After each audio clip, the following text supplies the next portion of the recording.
Hello, gentlemen. Thank you very much for joining us today. I believe you have all seen what our audience think about the main threat for the global steel market in 2021. Would you agree or not? Mr. Chairman, what do you think? Well, of course, protectionism is going to play an important role, as it has been for a while, for I don't know how many years. We go back now. We see the effects of it now. Europe, as you know, and US, as 232, is one of the main problems we are having all around. And of course, increasing freights and costs are also a big problem of today. I mean, there are many factors going on, but producers are quite busy in these days, and order books are full, and most of the winter season is over. Now the construction season is starting. I think it's going to be a better days in the near future, I hope. Thank you. Let me ask Mr. Björkman. Most of our viewers, about 35% of our viewers, said that increasing raw material costs is the main threat for the global market. From raw material suppliers' point of view, how do you react to that? Well, I mean, we have inflationary drivers all over now with a lot of with a lot of stimulus activities. We've seen freight rates move considerably. We've seen demand to move goods has grown considerably. So not only sort of the raw material cost is driving most tradables are moving upwards. So it's a fascinating period because we're all moving back into a sort of world where we're moving back to normal, and everybody wants a piece of that. So we're seeing it in multiple areas at once, which is of course strain on raw material prices. We'll continue to see this, I think, for some time. Thank you. And how about the traders? Shall we start with you, Willie? Yeah. Well, I see it like Jens, and in fact, there is a huge demand for scrap, which is still ongoing, and with the vaccination going forward, we see that in the industrial areas, we will come back pretty quickly to old capacities and consumption levels. So also the oil price has gone up sharply over the last months, which in reverse increased the freight prices substantially. And this, in combination with an ongoing high demand for products, finding empty warehouses, we believe that this is still going on for quite a while. Thank you. And from the other side of the ocean, Mr. Weishaupt? Well, I really don't think that the price increases will continue. I really think that going forward, you will see some correction. It's clear that there is a serious inflation, due to the supply of the money to all countries, especially in the United States and European community. But regardless, the prices went up to a point where I think it reminds me of 2008. We have seen the hot rolled coil prices going to 1400s, and in the US we are there now. So it is scary. It is something that we have to keep thinking about. If there is a correction, what are we going to do? Thank you very much. So now, would you please allow me to go ahead with the questions we have collected for this session, gentlemen? Yeah. Please. Thank you. Ladies and gentlemen, we will be running a Q&A session after we finish answering these questions. Just to remind once again that the Q&A feature is on the right-hand side of your screens. Please type in your questions if you have any. Can we show the pre-collected questions on the screen now? Yes. Okay. Jens, can we start with the raw material supplier side? Sure. During the last IREPAS meeting, we discussed import prime grade scrap prices in Turkey being poised around the psychological barrier of $300 a ton CFR following previous increases, and we were wondering whether there were sufficient supporting factors to prevent a correction during the fourth quarter of 2020. Instead, import scrap prices have since surged by around 50%. Are the current high levels sustainable? Will there be a correction? Or could scrap prices surge even further amid increased steel demand during the spring season? What will be the main determining factors? You have talked a bit about this, but let's elaborate a little bit more. Yeah. Okay. So the recent, I mean, we've had a few periods where market prices have peaked, and after peaks, of course, you have when prices move up considerably very quickly, you often have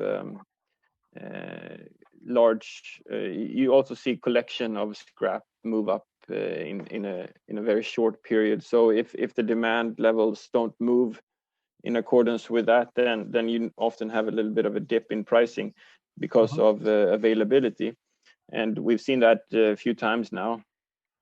We've also seen when, for example, when some regional trade is suspended, or when some regional trade is not active, then additional tonnages need to move to markets where which may flood some markets and depress prices, which we've seen in the last few weeks right now. But when it comes to, for example, prime grade scrap, which you ask about in this question, we have another situation, because prime grade is new production material coming from automotive industry and things like that, and the demand in that sector is very strong, which we also see in the hot rolled coil markets with the prices Don was mentioning before. And when producing such materials, you often want prime grade scrap, or you could use pig iron, for example, as a substitute. So it's not only sort of obsolete scrap or prime grade scrap, but it's also a number of other types of raw materials which could be used in that mix. And when it comes to the alternatives to scrap, prices are at totally other levels. So when a producer of slabs need to figure out if scrap from the prime grades is interesting, he can compare it to for example pig iron pricing. And at the moment, I suppose pig iron is anywhere between $550 to $600 where you are, and scrap is substantially lower. So it's of course depending on what your availabilities are and ability to use the kinds of materials. So it's not only compared to obsolete scrap. It's also, you have to also compare it to what other sort of virgin materials there are in the market. And for example, when we talk about Turkey, the slab production is growing, and the amount of production from the electric arc furnace route is also growing. Substantial investment activities in that route for this kind of production going forward. So the outlook for the future is that we will see added demand for prime grades going forward. So it's likely that we'll see added demand in that sector. Thank you very much. Gentlemen, you all know, but just to remind, whenever you like, please, if you like to add any comments, you are more than welcome. Let me continue with the second question. This one is for the producers. Global crude steel production in January increased by 4.8% year on year, according to World Steel.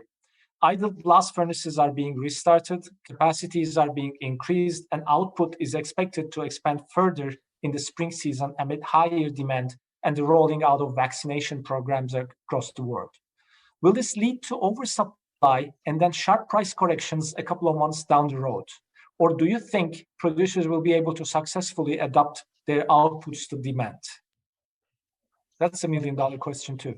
Yeah, it is. Thank you, Murat. Thank you for the question. Well, I'll try to answer the question. Well, it's correct. The production has increased by 4.8%, and it seems it's going to go this way. In the global long steel products market today, market sentiment is quite good. Producers have orders, as I have stated earlier in the opening statement, more than the usual. I mean, we are now booked for a couple of months ahead this time of these troubled times. Holidays are over. Construction season is about to begin in most part of the world. All these factors, together with the virus, vaccination, showing good signs of getting back to normal, and together with strong investments, are all good signs for the global long steel products market in a way. As a result, to my idea, there will be a high demand in the coming months ahead. And I also believe producers have the flexibility to adjust their production according to the changing market conditions, which we have done many times in the past. And that's what I think. I mean, it's $1 million question, but I think we will be able to adjust our production according to the changing market conditions in a positive way. It's very critical. It is indeed. Thank you very much. Thank you. So let's move to the traders, and I would like to direct this question to Mr. Baysal. You have already emphasized that you are skeptical about the sustainability of the prices, so this is a good question for you, I believe. Is the price gap between scrap and finished products sustainable? Assuming not, which price will move? Raw material prices up or finished product prices down? Well, this question actually depends on the finished product. For rebar, for example, the scrap to rebar production spread went up from $160 a ton approximately to $200 a ton. So we can say the ratio is up by 25%. However, for the hot roll coil, the difference is significantly higher, from $250 per ton to $400 a ton per ton. So a substantial 60% increase. Though both have improved since November, the price increase in hot roll coil is dramatic. When you look at the order backlog, it has an explanation. There's approximately 2 months backlog for future rebar orders. For the hot roll coil, there's 4 months or more, which explains the gap in between the price differences. Of course, such increases, especially for the hot roll coil, is not sustainable. In the USA, we are now at really 2008 levels. Naturally, the mills are adding production, as you heard earlier today. Assuming that scrap prices will stabilize, product prices will come down as the order backlog diminishes with the increased production by the mills. Thank you. Any other comments from the other chairman? No, I believe. Okay, let's move to the next question. This one is about China. And since it's about China, I'd like to direct this question to Mr. Alf. During the first 2 months of the current year, Chinese steel exports reached over 10 million metric tons, according to some Chinese market sources. What does this signal for the rest of the year? Do you think China's steel export volume will exceed expectations this year? Right. In the first 2 months, about 10 million tons have been exported.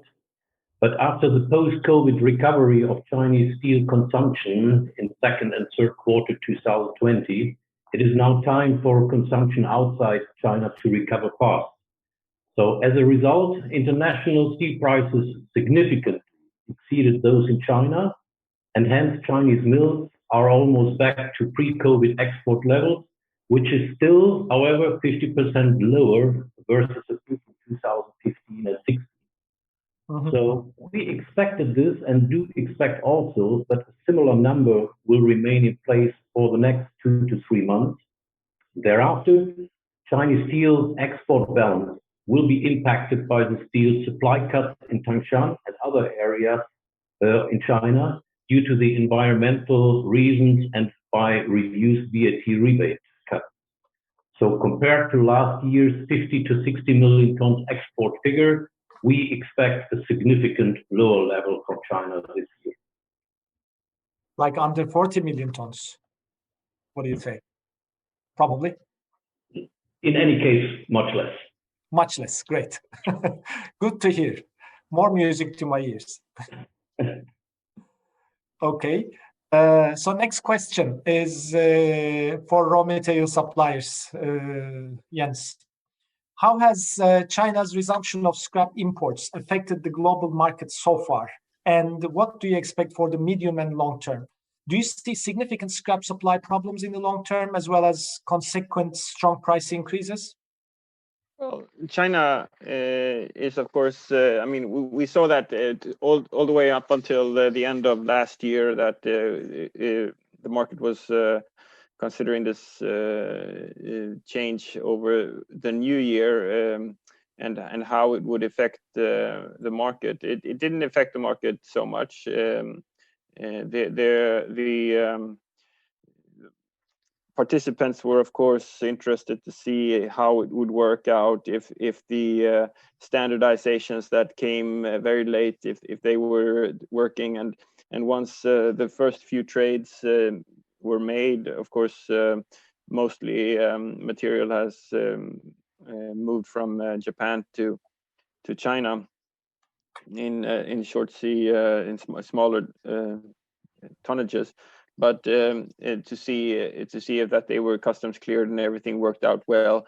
So once that happened, of course, a little bit more of trading. But during this first period since New Year, the prices in the other parts of the world have been fairly strong, and the domestic market was not really. I mean, the imports into China was not really competitive during this first quarter. So we will likely see a lot more imports into China going forward, and it will sort of act like a buoy for the market where we have considerable import destination active in the global market. So yeah, we see the Chinese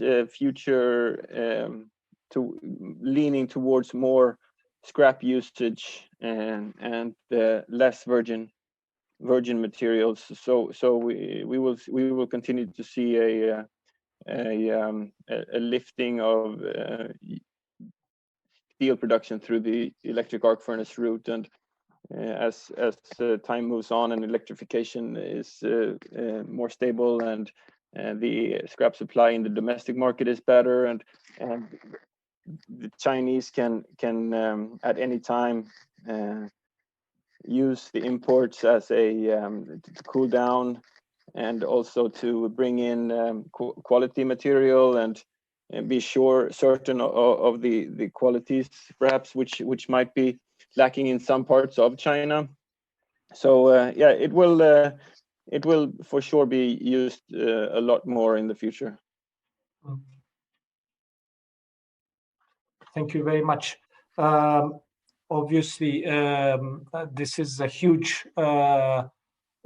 There's potential of a huge change in the market circumstances if China imports more scrap. So let me ask the producers. Mr. Chairman, since China restarted scrap imports, it has purchased mainly PNS scrap, as mentioned, while imports of HMS 1 and 2 AT20 may face certain problems to meet domestic standards. Do you see China's growing role in global market as a game changer and a strong price driver in Turkey for the future? Well, is it a threat for you, in short? I think it is. I mean, Jens has already answered most part of this question anyway. And as we all know, China lifted the ban on ferrous scrap imports on January the 1st.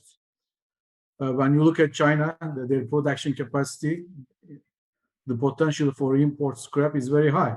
And with China is with all these environmental problems and their will to lower their dependency on imported iron ore, will play an important role supporting the increase of import of scrap.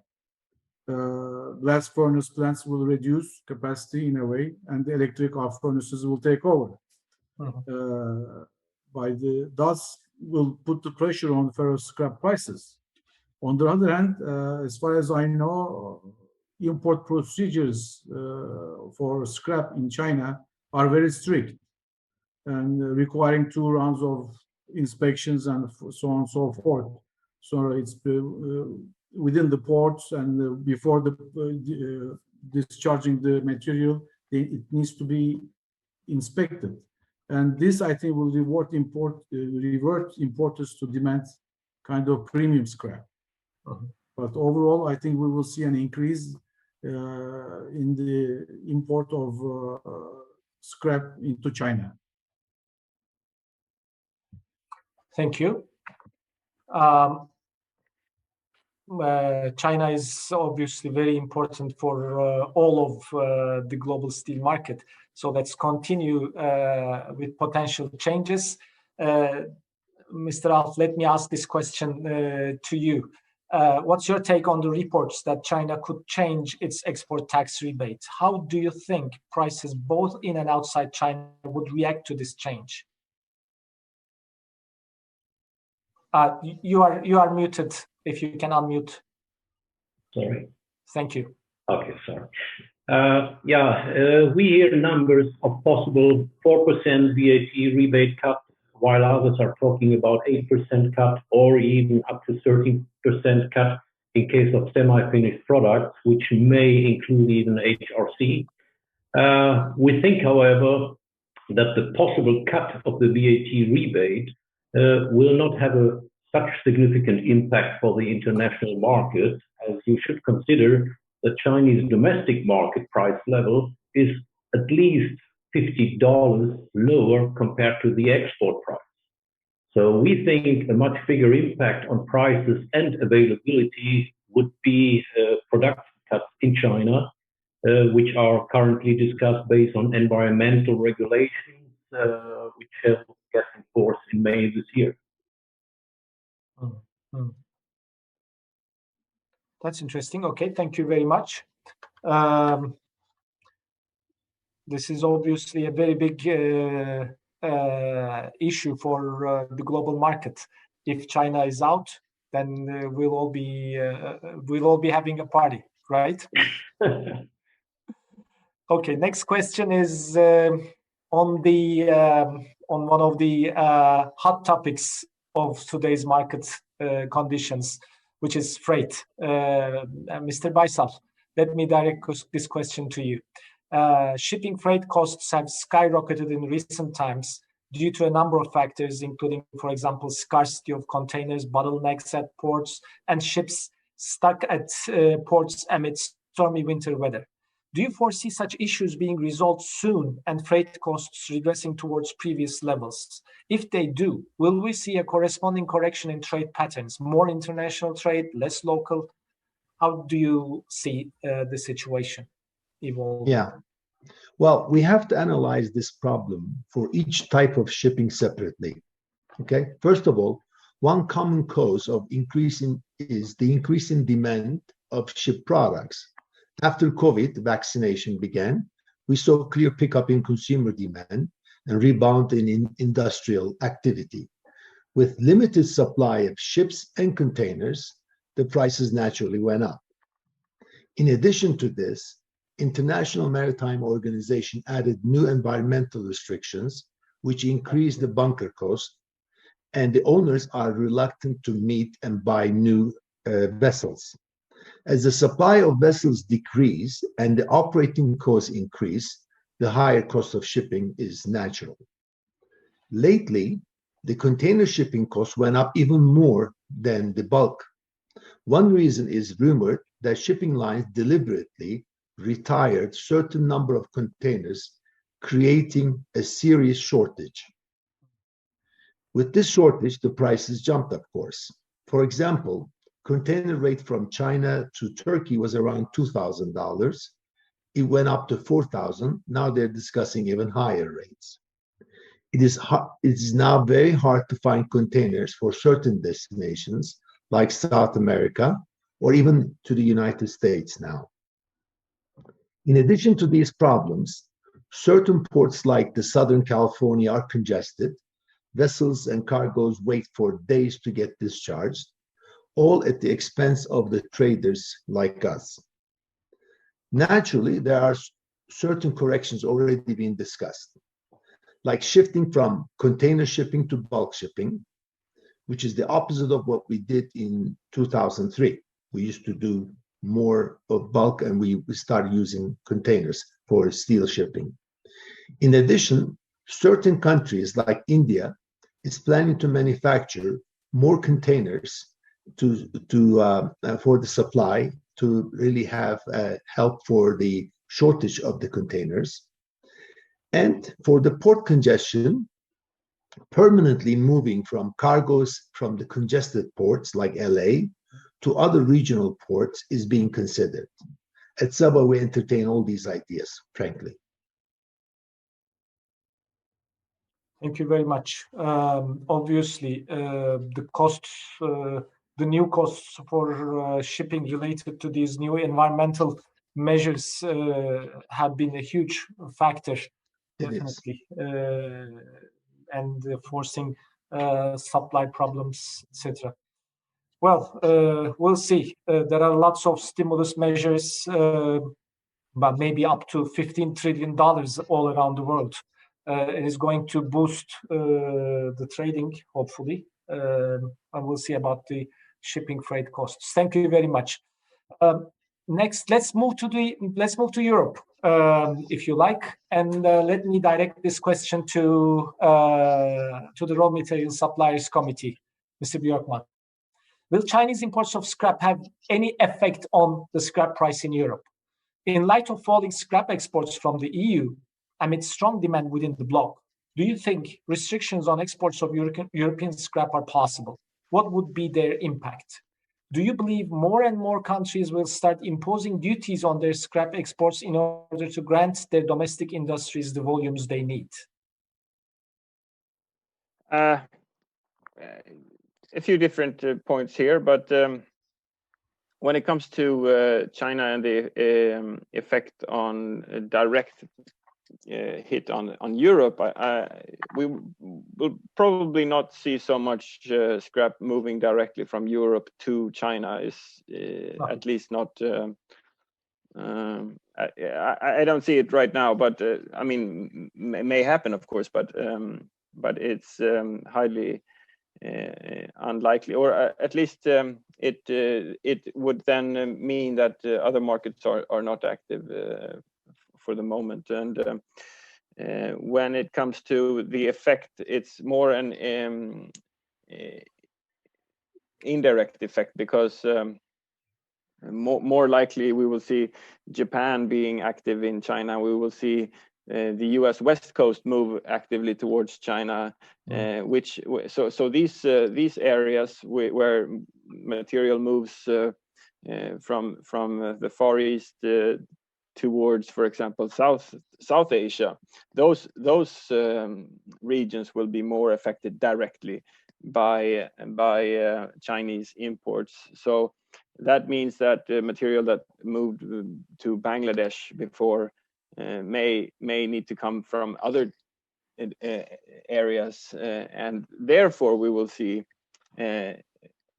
sort of effects in also in Europe, and also on how to price material and so forth. But that's my thought about that, at least. And when it comes to restrictions, we of course always hear of producers who wish to limit the exports in their area, in their region. When it comes to Europe, the amount of excess material is quite substantial. So the intra-European trade is quite active, but then you also have quite a substantial amount of some excess of ferrous scrap. So the possibility, I think, to limit or to restrict exports from Europe, or the United States for that matter, is challenging, because there's a need to move that kind of material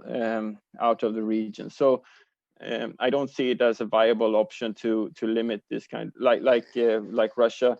I mean, what we will see Russia do is instead of exporting so much scrap, we will see more exports of semi-finished steel. So there would have to be viable routes for these kinds of materials. But there's always this terror balance, sort of, should we limit, should we not limit, and there will be substantial paperwork and bureaucracy to be able to export scrap going forward from the European Union, but it will still be done. It will just be extra bureaucracy, but the fair trade sort of mandate is strong. So I think it'll be difficult to restrict. Thank you very much. So as we moved on to Europe, let's start digging a little bit more into protectionism, shall we, Mr. Alf? Let me direct this question to you. On February 26, the European Commission launched its review to determine whether the EU safeguard measures against steel imports should be continued beyond June 30 this year. Lobbying on both sides of the issue has intensified recently. Eurofair currently calls the shots in the EU market, as we all know, while downstream manufacturers and users keep complaining of longer lead times and surging prices. What decision do you expect the European Commission to make, and what do you think will be the consequences? Well, the consequences will depend on the outcome of Brussels' final decision. And since, unfortunately, Brussels has a habit to announce results at the very last possible moment, which makes preparations almost impossible, we expect their reply only by end of June. If Brussels will not extend the safeguard at all, imports in a bigger scale may only start in Q4 or Q1 next year, as material has to be bought, produced, and shipped, and so most of 2021 will be gone for the downstream industry, and they will suffer more than they suffered already. So a normalization may only restart in Q1 2022. If Brussels will extend the safeguard in full or in part, we must expect counter-reactions from non-member states, such as Turkey, Switzerland, and others, which may hit also EU export-oriented producers. But it will also be a bad signal for EU's negotiations and discussions with the US about Section 232. So what we see, however, this time, much stronger, is that the EU downstream associations from various sectors have joined forces to fight against an extension. They will clearly address to Brussels to take off, firstly, those products which quota has not been used up, where there was no measurable impact on prices, or products which are already subject to an anti-dumping or any other protective measure, or which are simply niche products. And yes, they will also finger point on products which had a price increase of 50 to 100% over the last month, and which are not sufficiently available anymore in Europe. And on top, they will argue that a political support of EU steel producing industry representing 90,000 jobs cannot be to the detriment of the downstream industry, which represents 500,000 jobs. So we expect tough discussions, and will be interesting to see how Brussels will decide to satisfy such diverse lobby interests, and the outcome is very, very open. Thank you very much. I would like to ask a question about Section 232 also, but let me first turn to the producer side, the Turkish producer side, as you have already mentioned about Turkey's reaction. Mr. Chairman, this question is for you. Is the Turkish steel industry, which has had the tightest quota, involved in the discussions in Europe regarding the safeguard measures? What decision do you expect the European Commission to make, and what will be the consequences from your point of view? Okay. Thank you, Murat. Well, William summarized the situation very well, but I will try to add some other few points here. The European Commission invited comments on the extension of the measures. I believe our government submitted comments strongly opposing the extension, I suppose. I'm not aware of any separate discussions with our government that is going on. I am not aware of if there is any. As you may know, Turkish government already brought initial measures to the World Trade Organization. Well, I lost the pictures. Can you see me? Yes. Okay, because I lost the picture for some reason. As you may know, our Turkish government already brought the initial measures to World Trade Organization, dispute settlement body, which is still ongoing on today. I do not expect EU will make such an inaccurate and unlawful decision to extend the measures. And I really expect the measures will expire by the end of June. If measures are extended, it gives our government and other affected countries, of course, the right to retaliate with countermeasures in a way. We'll see what happens on the way. Sensitive issues. Thank you very much, Mr. Chairman. So then let me move to the US side. And Mr. Baysal, this one is for you. What hopes do you have that the new Biden administration in the US will impact the global steel market in a positive way this year? Do you think Biden will reduce or cancel the Section 232 tariffs after the recent passing of the $1.9 trillion stimulus package? What are the prospects for a large-scale spending bill, as Alex mentioned earlier today, to renew the aging infrastructure in the US, which would provide a massive boost for steel demand in the country? Well, this is a loaded question. I would like to say, as traders, we are pleased with the new administration and the new America they promised. However, as far as the trade restriction goes, although the general sentiment will be positive, I'm afraid not much will change, at least not in the near future. I don't think they will do away with the Section 232, as it brings nice windfall of tax revenue without increasing the taxes. In reality, it is a direct increase of taxes to the consumer. Also, one of the first declarations of Biden administration was to continue, if not increase, the pressure of Buy American policy. Imagine if every country in the world follows this doctrine, you will go to the days before the World Trade Organization and the free and fair trade as we knew it.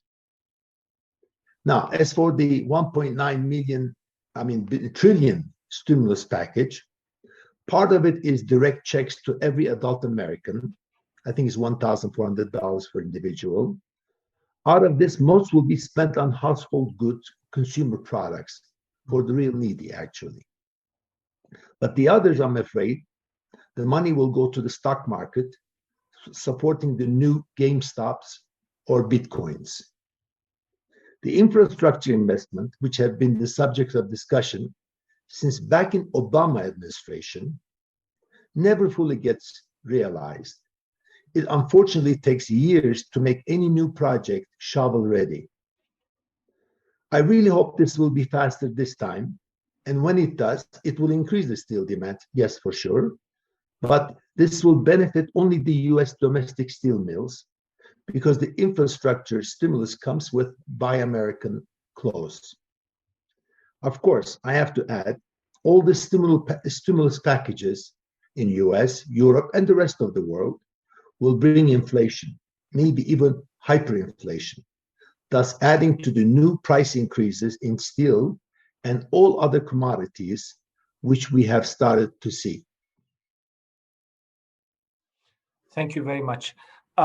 Well, since you don't expect a quick change in the Section 232 tariffs, can I conclude that the Europeans will probably not end the safeguard measures? What would you say? Probably. I mean, I don't think it's going to go away. Really? Any comments on that? Yeah, unfortunately, there is a big risk that without the openness of the discussion in Section 232 and obviously with no willingness from the American side right now to open this box again, it will be certainly an argument for the European producers to maintain and to continue the safeguard measurements. But we also mentioned already a couple of points, and I mentioned some of those here in my last answer, that there are valuable arguments against continuation. Yeah, Murat mentioned one, that it is against WTO rules, that other nations will probably protest, that we have an undersupply for certain products. The automotive industry is heavily concerned about certain products which they can hardly find in the market, and prices which went up dramatically for some products. And the threat which we always have heard, namely China and cheap Chinese material flooding European countries, I mean, in all fairness, we don't see it, and we haven't seen it. And I wonder whether this would have been different if the safeguard wouldn't have been put up. So I believe still the opposition of an extension of a safeguard still have good arguments. And I think it would be good for Europe, where we are depending on exports of all sorts of goods into the world, that we do not protect ourselves unnecessarily. Actually, one positive thing is US is now talking, at least the new administration is now talking about supporting the WTO. In fact, as you will recall from the Trump administration, they have blocked the new elections there, so the WTO really couldn't make any decisions. Mm-hmm. So the new administration is looking forward to new elections and is going to new appointments. So I think that's the positive side, really, that I can see coming from the US side. Yeah. But we'll still need time. Right. Thank you very much. So let's move away from Europe to Asia. Actually, this question is for the panel. Whoever wants to comment, you're more than welcome. What sort of an impact have you observed on the international steel market after the capacity increases in ASEAN countries and India? Well, if I may put my ideas and my comments on that. Well, where the impact is especially seen right now is, first of all, India. India has become a regular exporter of long products, especially flat products, to the international market. Sales destination of Indian mills are not any longer limited to Europe, but they are also including now Middle East, Southeast Asia, and even Africa. However, this situation may reverse back in the next years as the speed of increase of Indian steel demand is expected to outpace the speed of increase of Indian steel supply. Secondly, Vietnam has started reducing HRC imports and is set to lose the status of one of the biggest hot rolled coil importers in the world soon. It has even started limited export of sales of hot rolled coils in addition to other flat and long products exported before. I totally, if I may add, I totally agree with William. We see Indian products in many parts of the world today. I mean, but small quantities, but they are there. And we also see some Malaysian material and Indonesian material also. We've seen some Malaysian material in Africa. Okay, but mostly in their region, you know, where they usually do the trade. They did not bother us until now so much, but I don't know what happens if they keep increasing their production capacities in the coming years or in the months. And Jens, how do you think about raw materials point of view? India is importing more and more scrap. Well, I think the increase in production over there is matching the demand. And one thing that you really need to notice that there was a study before saying that India will be a net importer in the next 10 years, not an exporter. So India is a growing country. So they really have to produce more to supply their growth. Thank you. Sorry, Jens. No, I agree. India is a net importing country normally, and over time, I think it will be. So the ability for them to export substantial volumes is over time probably not so not so viable. When it comes to Asean, I think a lot of those investments in that area is of course Chinese investments, and where they see possibilities to import material into China, semi-finished goods, since the Chinese policy, environmental policy, is very stringent and becoming tougher and tougher. So you should probably see more Asian production towards China. Yeah. Thank you very much. This next question is for raw material suppliers again, Jens. It's about Turkey, but the question has not been sent to us by one of our Turkish colleagues. It was a non-Turkish colleague. So how do you foresee the evolution of scrap prices in Turkey during the second quarter of 2021? Will demand for scrap be very strong and solid in the medium term? I mean, when you listen to Turkish planning and steel production plans, it seems that production will continue to move up. So we will see more production of steel products in Turkey, and since the production is very much leaned towards the electric arc furnace route, we will likely see added demand in Turkey during this year. And of course, the period during the second quarter is one of the most active periods in the manufacturing and the construction sectors. So I think the second quarter will be an active quarter with quite substantial imported scrap volumes from Europe and the United States. Yeah. When it comes to pricing, I mean, it all depends on the availability, the shipping costs, and regional domestic demand, your intra-European demand, United States demand. So I mean, we will likely see a move back where the vaccinations and opening up of economies will lead to larger scrap generations in the Western world faster than the rest of the world, and so we could also see that the scrap balance, the scrap availability could move up substantially during the spring, which could lead to an oversupply situation. But on the other hand, we will also see demand move up. So during some periods, we will likely see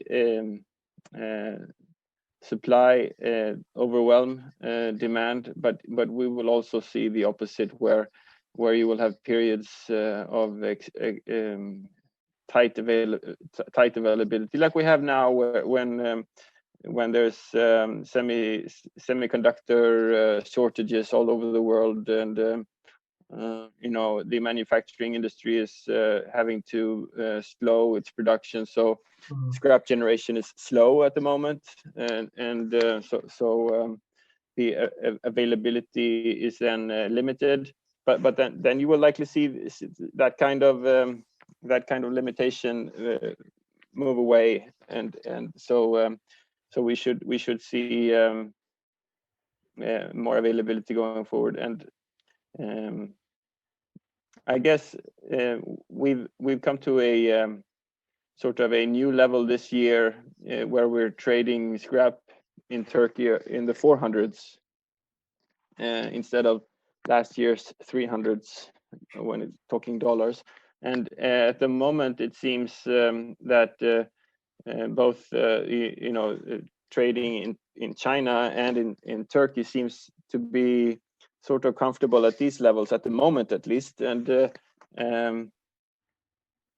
still supply seems limited in some areas. So I think we'll probably have a year, at least this coming quarter, stay in the area where we are, perhaps a little stronger, perhaps a little lower, but not substantially different. So may I say we may have a little bit more volatility ahead, but in a firm market? Yeah, I think the market's a lot more firm now than it was previously, because of this. We're all talking about the economies will be opening up. It's a matter of weeks or months, not years. So we're looking at a period where we will likely see markets opening faster maybe than expected in the next few months. Thank you very much. Any comments, Mr. Chairman, from Turkish side? Not really. I don't have anything to add to this. I mean, Jens has explained it very well. So, okay, let me continue with Turkey as we have started. This question is for producers. In January this year, Turkey's rebar exports decreased by 9.9%, while its wire rod exports fell by 8.3% year on year. Which destinations will offer the best prospects for Turkish exporters this year for a recovery in their long steel sales? Or will they be obliged to focus more on billet exports? To which destinations, provided that the Chinese competition remains weak? Do you think Turkish steel mills will keep enjoying sales opportunities abroad, especially in the Far East? Excuse me for this long question. We have received plenty of questions, so we tried to, combine some of them. This question keeps coming up in every session anyway, but it's a good question. Well, of course, we've been going through very tough times because of the safeguard measures, anti-dumping, Section 232, whatever you call it. Of course, Europe and US are the two main export markets for Turkey. But even though we have lost those markets, okay, we have very minimum quantities exported during the last year and the year before. We're still more or less doing the same tonnages. As long as in your question, China's competition remains weak, I think we'll be able to satisfy our exports by selling to that region, especially Hong Kong and Singapore are the two destinations for Turkey.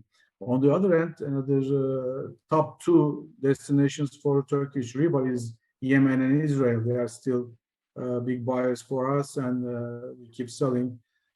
New markets, it's not the new markets, but we are also focusing on Central and South America, where it has become more periodical sales to that destination. it has become regular export potential destinations for Turkish producers. When we look at the export volumes compared 2020 to 2019, okay, in a couple of percentage points, that's all. And besides that, things went as it was planned most of the time. So I expect we'll still keep enjoy our sale opportunities abroad, especially in the Far East. That's what it's going to be, I think. And we see the signs anyway. China is focusing mainly in the region and locally. If that's the way it is, and if that's the way it's going to be throughout the year, I think we'll keep enjoying sales opportunities, especially in the Far East. Thank you very much. Mr. Baysal, let me ask about the Americas markets, the other markets than US. What's your forecast and outlook for the construction market supply-demand balances in Central and South America for the last quarter of, it says 2020, but the question is about 2021, sorry. Well, in 2020, the demand, therefore the production did suffer in Central and South America due to the pandemic and its lockdowns. Unfortunately, the pandemic had a high toll in this part of the world. For example, the Mexican construction was down like 10%, and manufacturing was also down. Overall, the steel consumption decreased by 9.6% compared to 2019. So now things have changed. In the last quarter of 2020, it was promising, especially since December. Latin American steel consumption increased by 10% and is up by 16% year on year. Total consumption was 59 million tons, according to the Latin American Steel Association. Also in December, Latin American steel exports start increase by 24% compared to the month before, which is November. And the production increased like 8.7% compared to the same month in 2020. So things are improving, and there's a big change in the last few months. Thank you very much. Mr. Alf, we talked a lot about China. You have already mentioned about the demand in China, but the question pops up once again.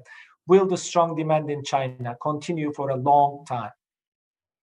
Well, short question. I try to give a short answer.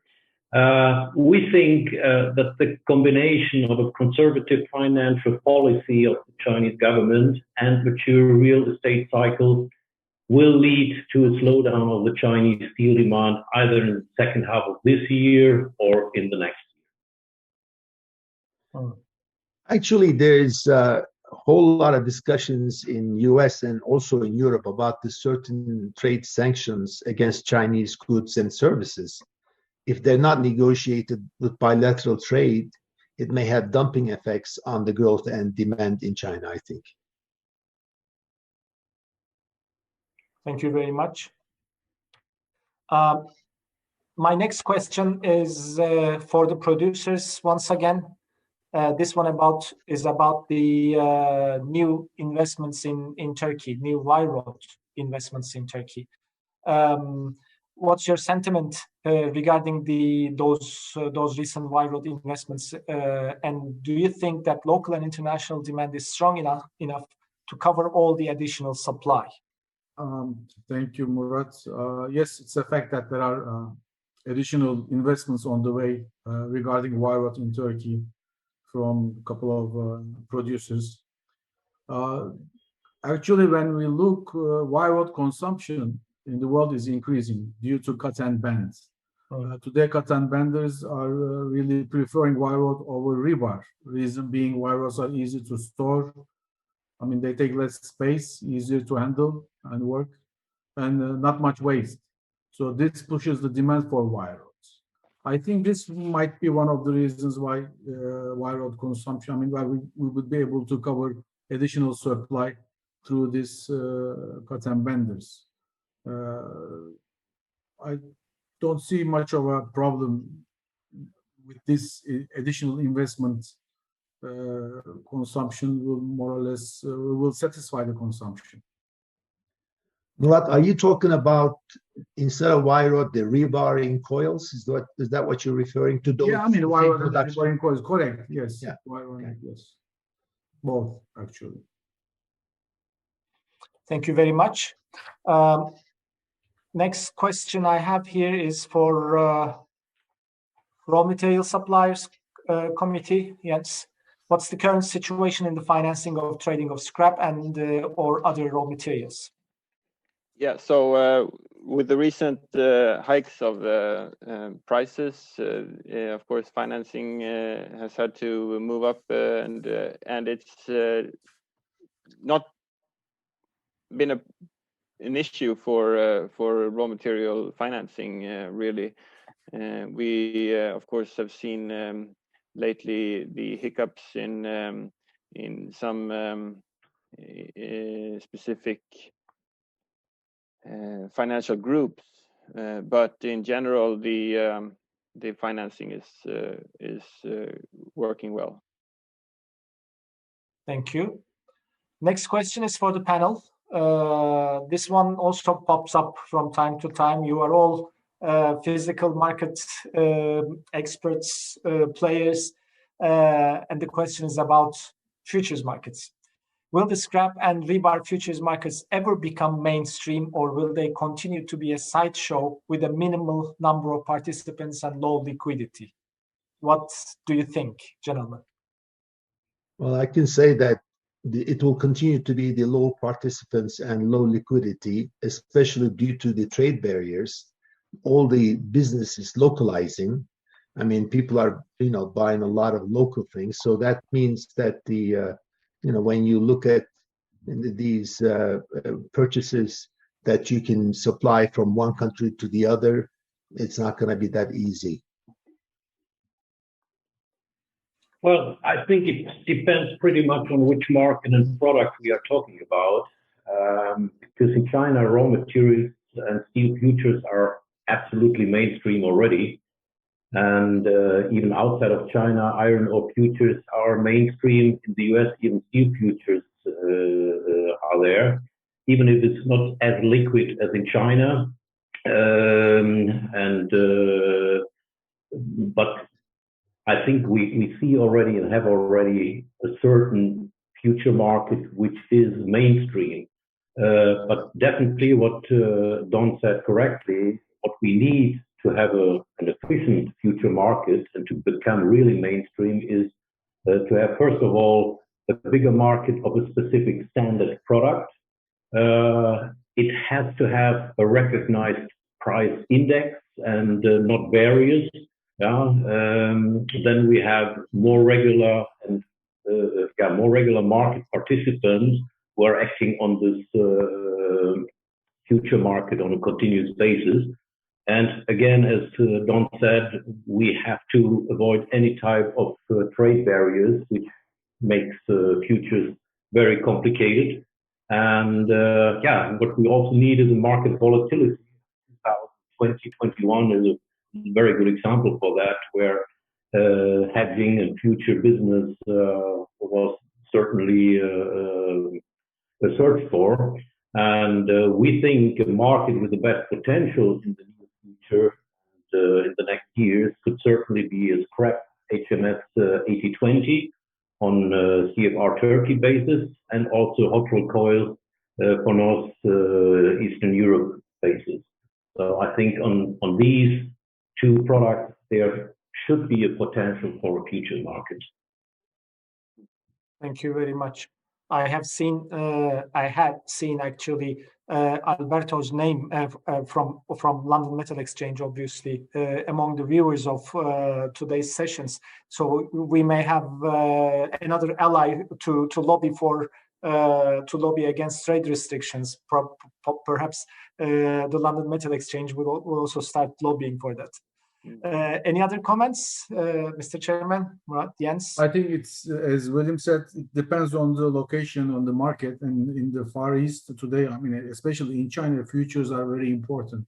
Every deal we try to make in Singapore and Hong Kong, they always take into account what's the rate and what are the numbers in the futures in China. So in that part of the world, it plays an important role today when they are making their purchasing decisions, especially Chinese traders.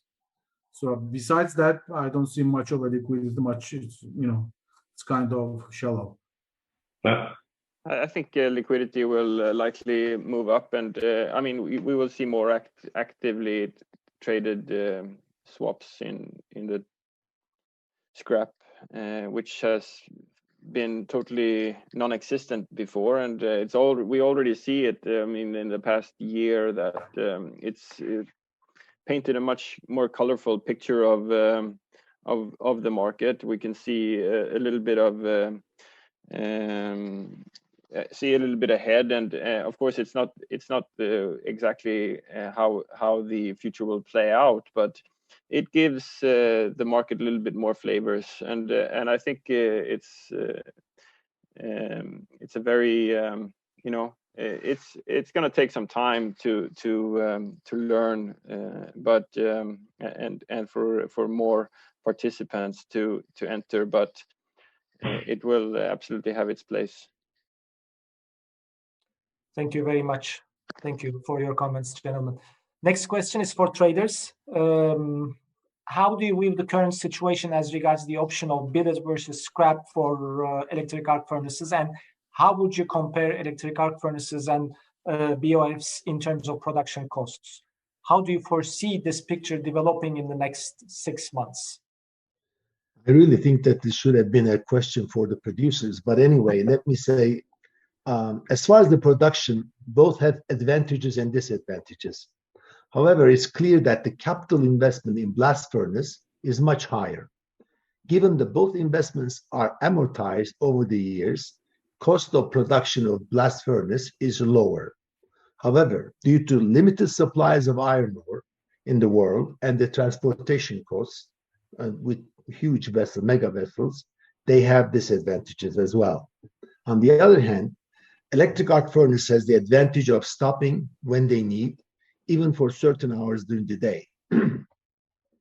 In addition, there are more supplies of scrap, including the domestic ones, which is a big advantage for the electric arc furnace. Also, they can purchase scrap even in containers, loaded from any country. Regardless of this, if the price of scrap does not, does level, I think the blast furnace producers will have an advantage in the next 6 months. So if the scrap prices keep going up, I think the blast furnace producers will have serious advantage over the electric arc furnace producers. Thank you very much. Anything else? No, I agree. We also think that the electric arc furnace producer will have a disadvantage over the second half of 21 and forward because of the iron ore prices are getting under pressure, and also coking coal prices are getting under pressure because of an increasing demand of scrap from China, and in reverse, reducing usage of the blast furnaces. Thank you very much. Would you agree, Mr. Chairman? I totally do. I mean, Doğan summarized it very well, and seems that's what's going to be actually. Okay. So thank you very much, gentlemen. And here is my last question. And this is for the panel once again. Could the industry encourage the formation of a supranational protective quality control body which represents buyers and replaces the multiple national bodies, CARES 2, KIWA, etc., especially as the latter involve huge duplication and therefore add unnecessary cost to the industry? This question was sent to us by a trader, so maybe traders would like to comment. Okay. Okay. Unfortunately, this has been going on for years. Okay. This kind of trade barriers really meant something before, but after the Trump years, things have changed. Trump showed the world that they can limit any which way they want, regardless of any good reason. For that, these trade barriers, lost their, strength. The quality control limitation measures become less effective today because any country, including Europe now, can put any restrictions that they want, so that they don't need the additional, trade barriers that the CARES, the TUF, or whatever you guys have mentioned. Thank you. Really? Yeah, I think talking about those three organizations, CARES, TUF, and Kiva, we are talking about reinforcing bars in particular, because other products such as wire rod or flat roll products don't have this type of specification. So I remember back in 1990s, we had the last attempt to implement one European standard for rebars. And I still remember the committee who worked on it for years gave up completely frustrated at the national control body lobby, and also political resistance from certain member states was simply too big, and there was no compromise inside. So in fact, rebar is currently, correct me if I'm wrong, but it's the only product in the EU which is not having the uniform EU standard, but we have around more than 20 national standards and certifications. In very few countries, producers can even choose their inspection body, such as in Germany. You can choose and pick between 15 different organizations, while in most of the other countries, producers are obliged to use only one particular and mostly public inspection body. So that duplication of approvals and multiple different national regulations and lack of competition amongst those control bodies is resulting in high costs and also logistic obstacles of that industry. So I think only a joint and continuous lobbying of the fragmented rebar downstream and construction industry may change the mind of Brussels and national ministries to implement a supranational control body. And I think if we had been able to make one standard for the curve of a cucumber, we may also once reach one standard for reinforcing bars, at least within the European community.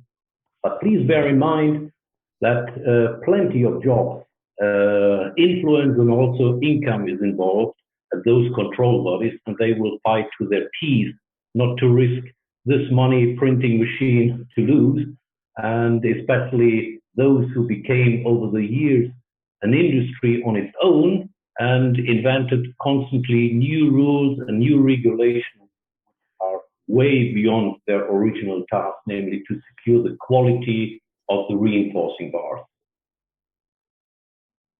Thank you very much. Really, any other comments? We have already got two very detailed answers on this question. Thank you very much. Well, gentlemen, once again, thank you very much. We have really appreciated your answers and the discussion. Now we will proceed with the Q&A session with the attendees. Ladies and gentlemen, the Q&A feature is on the right-hand side of your screens. Please go ahead and type your questions if you have any. In the meantime, let us see the result of the second poll of the session. I would like to request my colleagues to end the poll now, and let me try to see the poll results. The question was, once again, ladies and gentlemen, do you think current price levels will have been sustained in 3 to 6 months' time? Well, very equally distributed responses here. 35.7% of our viewers think yes, they will be around these levels. 33.8% think no, I expect a correction of 10 to 20%, and 30.6% think yes, they may even be up to 20% or higher than today. 20% higher than today. So, gentlemen, what's your take? What do you think? We know what you think, Mr. Baysal. Yeah, okay, good. No, please go ahead. I don't want to stop you from... No, that's fine. I mean, really, look, there's serious inflation, coming. And with the inflation, you will see the all prices, not only rebar or not only steel, all commodities will go up. So that's given. That we can already see that. But I already saw that some of the prices went up dramatically higher than the others. So when you look at where we are, I mean, can it continue going higher? Yes, it can, but really, you gotta have to look at the past. If you look at the past, when we come to a certain level, and then there is some drop. Having said that, I really don't think the drop will be dramatic. I mean, all these crashes, I don't expect any crashes. What I'm talking about is slight corrections, and at the end, the prices will stay higher because of inflation, but not necessarily this much higher. So, but your question was already saying 10%, 20%. That's not much anyway. So yeah, 10%, it can go up and down anytime. Thank you. Any other thoughts from producers, from raw material suppliers? No, I suppose. Okay, let me move on with the questions from the audience, from the viewers.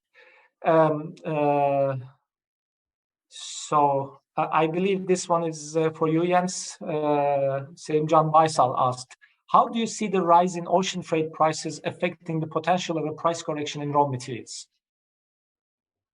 So the demand in Turkey is, or wherever it is, the demand for the raw material is, of course, despite whatever prices there's a demand, and then there's of course cost to move material, and that has to, of course, be understood by the market participants, that there's some costs involved with moving material, and from time to time it will either, depending on how the demand and the supply balance is, of course, freight will have to be accepted, but either it's accepted by the supply side or it's accepted by the demand side, and this will have to continue, and this will be sort of depending on the level of the playing field at the moment. So yeah. And the lead times also. So if you need to secure something, the lead times will be shorter, and then if demand is really strong, the lead times might be longer. But it'll be a challenge. Mm-hmm. Mm-hmm. Thank you. So next is an anonymous question. What would be the impact of carbon border initiative to the steel industry, which will be led and taken by EU and will be announced by June? What do you think? Billy, any comments, or the producers? No real comment. I mean, we have heard about those rumors going on and forth, but with the current discussion on safeguard, we just wonder how everything can fit together. I mean, there is quite a number of things which Brussels has to decide on now on the safeguard in combination with this one. So I think we really have to keep waiting what the result may be in June. the safeguard, and going from there, if Brussels will also put this as an additional burden to the industry, because it also will have another effect of increasing prices and less availability. And so the question is, do we have time for a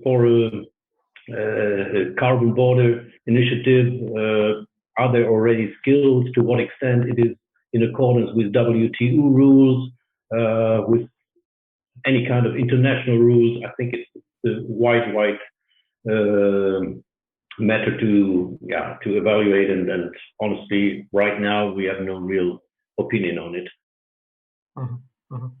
Thank you very much.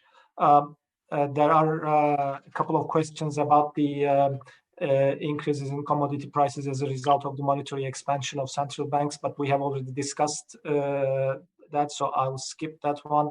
The HRC exports of China, I will also skip that one. Yes. Muhittin Chatila asked, Mr. Baysal, this one is probably for you. If USA will invest in infrastructure, this lead to increase in steel consumption and lower scrap quantities offered for international sales. China is expected to increase imports of scrap, so scrap price is expected to increase. Freight costs are increasing. How do we expect finished product prices decrease? Well, of course, finished product cannot decrease if you see the raw materials and the shipping price keep going up. Like I just mentioned earlier, there is inflation, and with all this, with the inflation, you will see the prices moving up. But having said that, I give you an example. Hot rolled coil was $500, and it went up to $1,400. Now, do we really have 300% inflation? No, we don't. So some of the things went up dramatically, and I think it has a lot to do with the certain mills have stopped production, and the usage was low in 2019, and everybody started jumping in, thinking that the market is going to really come up and open up, and everybody started. And if everybody wants it at the same time, naturally the prices will go up. So this is a temporary thing, but I don't think that you can look at it and say, well, the prices are not going to go up again. But I think that where it went to today, again, for certain commodities, I think it went up beyond normal. That has to have some correction. And overall, who says the shipping price will continue to go up like this? I mean, I understand that they have created a serious shortage on the containers, but that can be overcome. At the end of the day, there's a balance. There's a lot of mills can produce a lot of steel. We were at like 70% in a capacity in the US. We can easily go back to 85%, and we're never going to go to 100, but we can go to 85%. So yes, we will, as long as we produce more steel, we're gonna be looking at customers to buy, and that means that we're gonna have to negotiate our prices down. But let's also not forget to add to all these points, like increasing freight rates, increased demand, and so on. Let's also not forget the trade measurements and the trade restrictions. I mean, America on its own is responsible for quite an increase in the domestic price level. I mean, the safeguard is 25% tax. In Europe, we have an enormous amount of material which could not enter our borders anymore because of quotas, which were completely wrong and not in line with the latest trade flows. Look at what the UK has done after they went out of the European community. They also used import quotas which were 5 years old, and so they did not reflect anymore the current actual trade flow. And so countries were all of a sudden were taken out of this import register, and others who were not even interested anymore to export to those countries. Yeah, they are in, and they have volumes which they cannot perform even. So I think it's also a man-made problem and a national problem that the US have announced these trade measurements, that Europe has announced trade measurements, other countries followed, and so by going more and more national and avoiding imports and the fair trade, as we've seen in the past, then of course it's logical that the domestic prices are increasing, which was very, very obvious at that time in America with the safeguard, 25% safeguard duty. All of a sudden you have a 25% price increase. And now we see also in Europe that more and more the prices are increasing as domestic mills have also their statistics, and they see when the quota is fulfilled and that there is no competition any longer. So that's the name of the game. And so if we believe that prices are going down, we also certainly should hope for less trade measurements as in the past. Thank you very much. Mr. Baysal, we had to cut when you were speaking. So if you'd like to add any other comments. No, what I was saying really was you got to have to look at what has changed from, let's say, the beginning of 2020 till now. I mean, obviously, because of the COVID and all the restrictions that came with it, the productions went down, the demand went down. There was so because, and then when it went back up again, when everything went back up again, it's going to go back to where it was before. So I don't expect what another thing that has changed is because of this, there's a whole lot of money that's pushed into the market. So there's definitely going to be an inflation. There's definitely inflation will affect the prices. But as far as the demand goes, this temporary increase that you see will eventually calm down, and there will be a slightly upward demand rather than the demand that is twice as much or something like that. So I think the expectation of prices keep going up is not realistic to me. Thank you very much.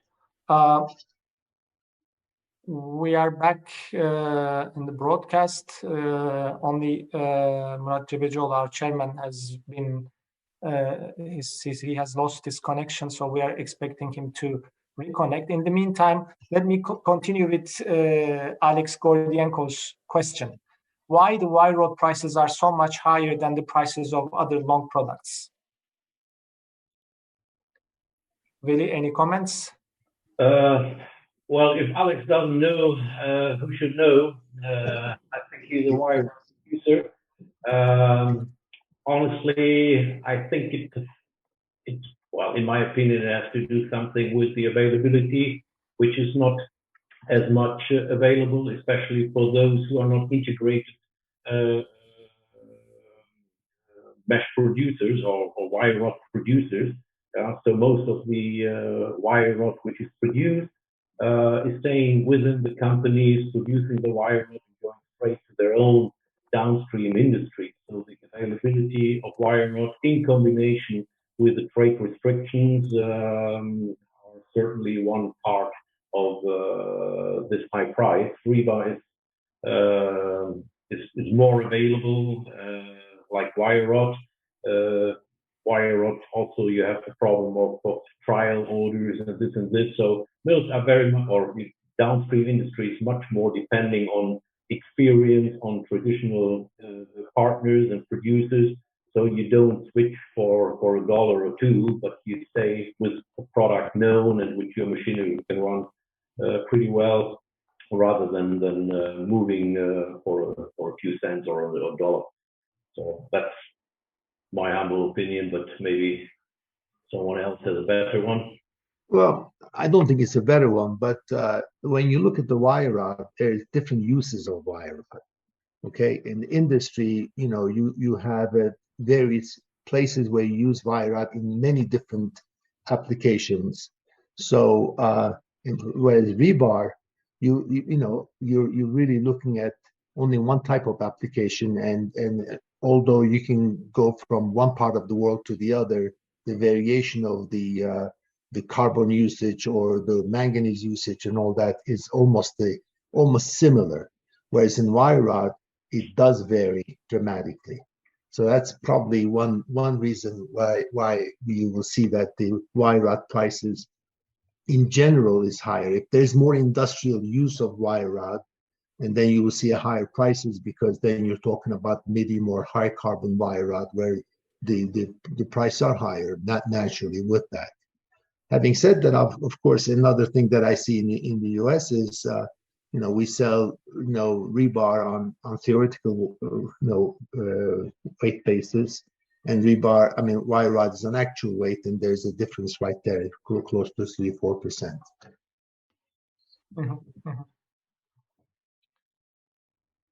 Thank you very much. Next question is from Michael Satterdahl. Imagine a futures market that can understand that when it becomes a billet, it sells at a lower price than a slab, sometimes the other way. How can this work? Any comments? No. Well, this is an interesting and difficult question. I also don't know what to say. Well, the participants in the different sectors will, of course, trade its commodity as it sees fit, and value it as they value it. And normally, it would place the commodity or the swap at where it makes sense for it to trade. So there might be periods where billets and slabs don't look to be correct, but it's up to the ones trading the commodities. Thank you. In the meantime, my colleagues are trying to reconnect Mr. Murat Cebecioğlu, our chairman, but apparently there are some difficulties. They are still working on it.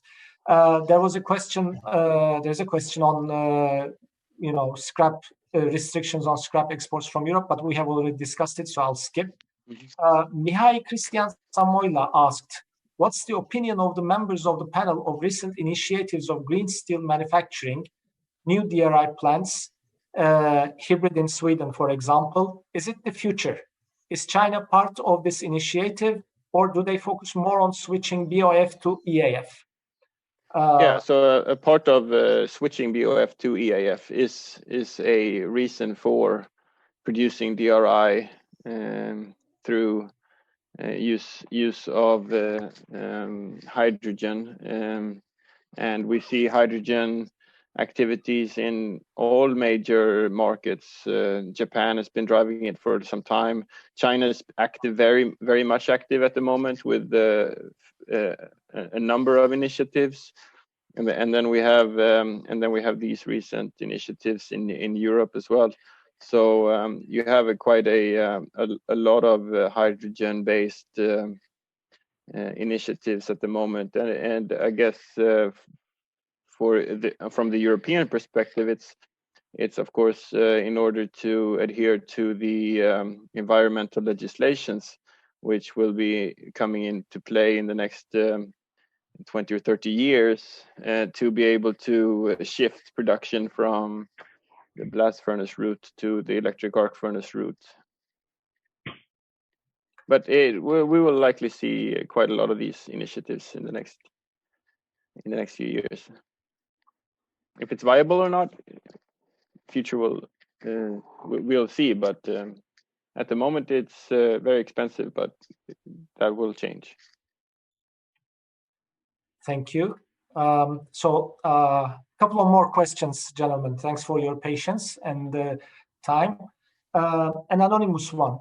EU and USA used to be almost 50% of Turkish exports, used to constitute 50% of Turkish exports. Having all these restrictions in USA and Europe, how could Turkey be that optimistic on the export side? Do we rely on domestic market going forward? So our chairman is back. Well, Thank you for reconnecting. The legend is back. So. Have you heard the question about Turkish exports? Yes. Would you like to comment on that one? Yeah, I think, of course. I think I've talked about this earlier in the question. Yes, that's correct. We have not been shipping a lot to US because of the Section 232. We have 25% duties on top. On top of that, we have some anti-dumping issues. On the European side, of course, we have the quotas, which are very limited. Buyers are very scared to buy other because if they they go over the quota, they'll have to pay 25% tax. So where do we compensate? As I said previously, luckily we had Far East, Hong Kong and Singapore, mainly because China was focusing on their local market. And that gave us a leverage in that area, and they are buying big quantities. And we also focused in South America, in Central America. Of course, Yemen and Israel, being Turkey's regular markets, were there. So we more or less made the same quantities as we did earlier in 2019. So that's how it was, and I think that's how it's going to be in 2021 as well. Thank you very much. So you got reconnected right on time. Thanks. Yes. Yes. I don't know what happened. Just something happens. Thank you very much. So next one is by Mr. Uğur Dalbeler, our former chairman. What is the reason for EU mills not being successful to raise prices as much as American mills? So, really? No idea what. I think he means rebars and wire rod, or I guess so. Yes. Well, honestly, I cannot answer you that question. Maybe Don has an explanation on that. No, I don't. It's an interesting fact, isn't it? The American mills have been able to increase the prices significantly after the Section 232, but it was not the same impact in Europe. They have increased the prices though, but maybe not as much as the Americans. Anyway. Can it be US is only one single country, and Europe, there are many countries within Europe and where they interact within each other and they buy and sell. For example, when you look at the prices around the Mediterranean, it's much cheaper than the north. Mm-hmm. So that might be one reason. I mean, they are interacting. Maybe I misunderstood the question. You mean, or means that he was asking why American mills could increase the price after the safeguard, while Europe could not, or why? What's the reason for EU mills not being successful to raise prices as much as Americans? Well, I guess you can say that the only difference that they have is a quota system, and that maybe the quota system is not as good as the overall 25%, sometimes 50% that we have used in the US. Yeah.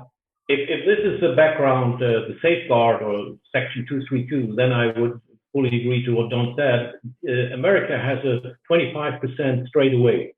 Yeah. While in Europe, you have a certain quota for Turkey. It was in the beginning 300,000 tons at once, then it was 75,000, now it's 60,000, and various other countries had their quota. So before this is being used, it's very difficult for the domestic mills to increase the prices. After it has been used, like we experience now, where most of the cargoes and quotas are already consumed at the very beginning of this year, the mills are able to increase the prices quite a lot. Thank you very much. I see Mr. Michael Satterdahl adds some comments. Let me read. Rebars and wire rods have not gone up as much as sheet products. It is the counterintuitive, as there are few producers of long products and many producers of sheet products. that's a different point of view. So let me move to the next question. This is the last one I have here by Stefan Adrian.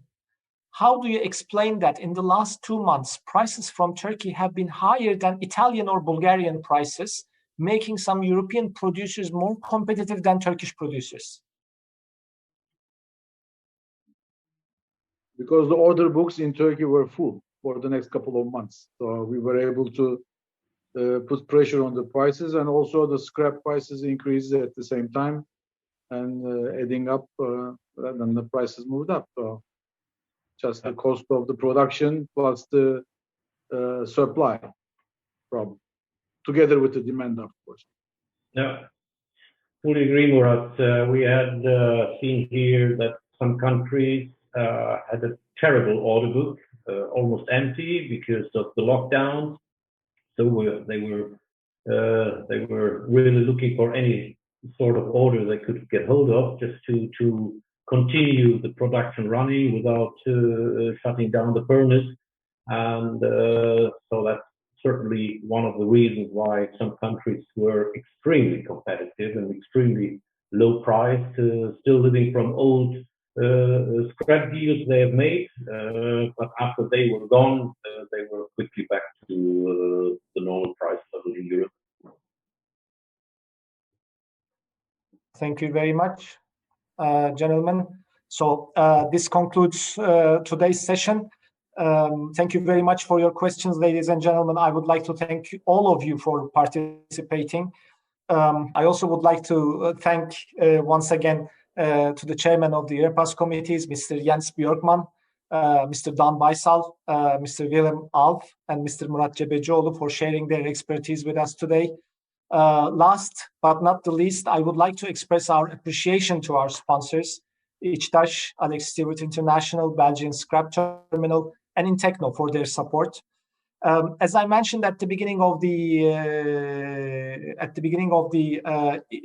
sessions today, the online networking tools will remain available for you until midnight on Wednesday, March the 17th. So please feel free to use them. Please take good care of yourself and hope to meet you face to face in person in 6 months' time. Take care and stay safe. Bye-bye. Thank you. Thank you. All the pleasure.